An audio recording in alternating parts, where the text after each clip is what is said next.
গরমে আর পারছি না বাজারে যেতে। একটু কষ্ট করো, না গেলে যে মরে যাবো গো না খেতে পেয়ে। দাও দাও, ঝোলাটা দাও, আমি যাচ্ছি, দাও। ও মাছটা কত দাম তাহলে বলো এবার?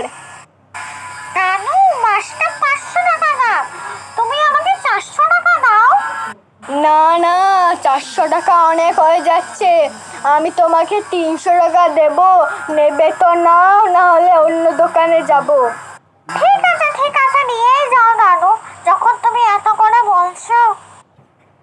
কই গো গিন্নি, গেট খুলো গো, চলে এসছি সবজি বাজার করে। হ্যাঁ খুলছি গো, দাঁড়াও। মাছটা ভালো করে রান্না করো, আমি একটু গরুকে মাঠে নিয়ে যাচ্ছি, ঠিক আছে? হ্যাঁ যাও, জলদি করে চলে এসো, আমি কিন্তু আর ডাকতে যেতে পারবো না। মাছটা এবার রান্না করে নিলাম, সবকিছু হয়ে গেছে কাজবাজ, কখন যে আসবে আমার বুড়োটা কে জানে।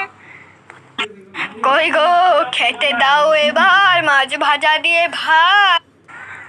হাই গো, এ কি হলো গো, আমার বুড়োর জন্য আমি মাছ ভেজেছিলাম, এ তো সব বিড়ালটা খেয়ে নিল গো, এবার বুড়োকে আমি কি বলবো? হাই। তুমি কি জানলা বন্ধ করে রাখতে পারোনি? থাকো তোমার এই মাছ ভাজা নিয়ে, আমি চললাম ঘর থেকে। সকাল থেকে ভাবলাম মাছ ভাজা দিয়ে ভাত খাবো, আর এ কি করলা তুমি?